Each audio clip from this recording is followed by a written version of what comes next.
Uhuru Kenyatta, who is preparing for trial in the International Criminal Court, won Kenya's presidential election as the runner-up said he would challenge the tainted vote in court.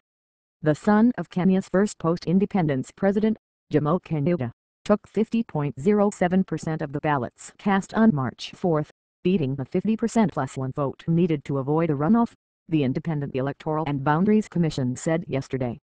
Outgoing Prime Minister Raila Odinga, whose dispute of election results in 2007 triggered 2 months of ethnic clashes that left more than 1,100 people dead, got 43.3%. In 2007, Odinga said he wouldn't go to the courts because he didn't trust them, and that's when people took to the streets. Dismas Mokwa, deputy president of SADC East Africa, Risk Advisory Group, said by phone yesterday from Nairobi.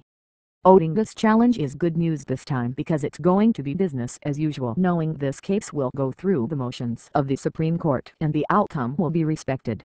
Kenya adopted a constitution in 2010 that called for reforms in the judiciary and led to the appointment of an independent chief justice, after televised interviews of candidates by a vetting board, and the firing of corrupt judges. Odinga said he has faith in the independence of the judiciary and urged his supporters to abide by the rule of law. By electing Kenyatta, 51, Kenya became the second nation to have a sitting president facing indictment by the ICC. Sudan's Umar al-Bashir has refused to cooperate with the court in The Hague, and a warrant has been issued for his arrest on charges of genocide and war crimes in the western region of Darfur. No comparison. Kenyatta has said he will cooperate from the beginning and use the legal channels, and he's no comparison to Bashir on that front, said Garish Anikiora, Associate Director at the Institute of Diplomacy and International Studies at the University of Nairobi. Kenyatta has been a minister for finance and he knows the importance of the international community, so I don't think he can antagonize them. Kenya is the regional hub for companies including General Electric Co., GE PepsiCo Incorporated, PET and Google Incorporated. GOG and its stock exchange is attracting increasing interest from outside investors. Foreign participation accounted for about half of all share trading last year from 10% 5 years earlier. Kenya's economy may expand by as much as 6% this year, from an estimated 5% in 2012, provided that no serious violence follows the elections, according to the International Monetary Fund.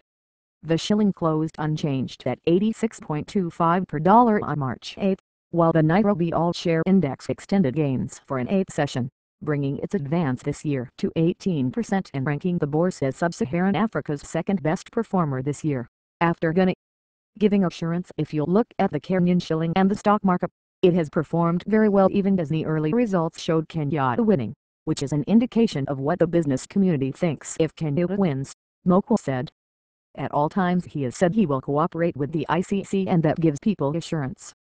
Kenyatta and Vice President-elect William Ruto, 46, are accused by the ICC of masterminding clashes after the 2007 vote forced 350,000 people to flee their homes and curbed growth in East Africa's largest economy to 1.5% in 2008 from 7% a year earlier.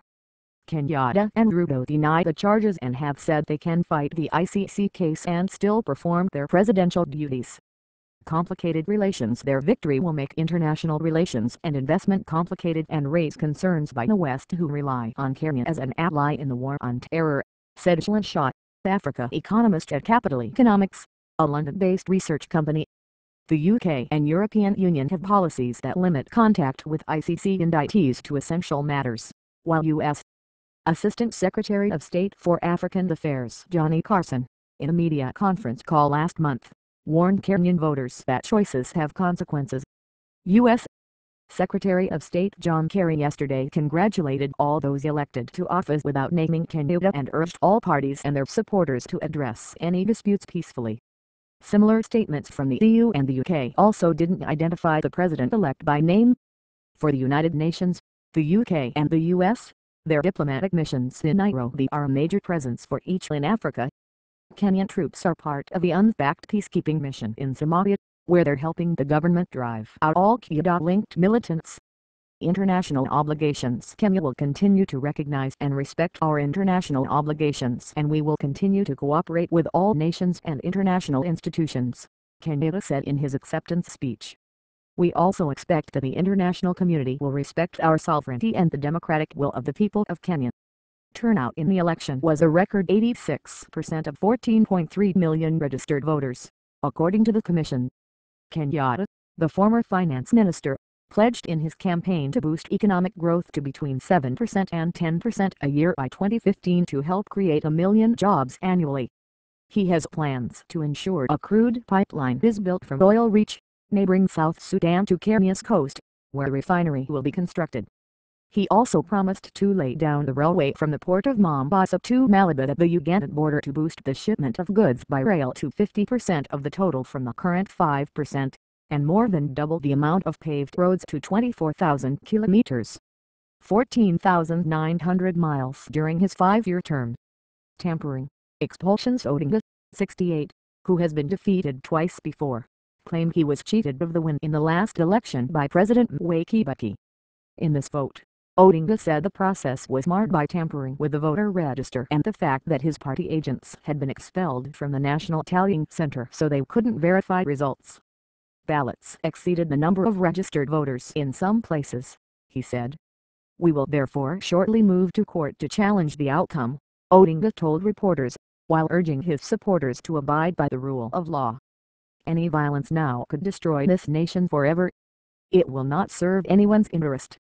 Opinion polls published before the election put support among voters at 44% each for Kenyatta and Odinga. The Kenyatta family's holdings include land as well as Brookside Dairy Limited, which also has units in Tanzania and Uganda, and stakes in other companies including K24 Television and Commercial Bank of Africa Limited, according to Forbes magazine. Kenyatta lost his bid for the presidency in 2002 to Kibaki, who is stepping down after 2 terms in office. His given name, Uhuru, means freedom in the Swahili language.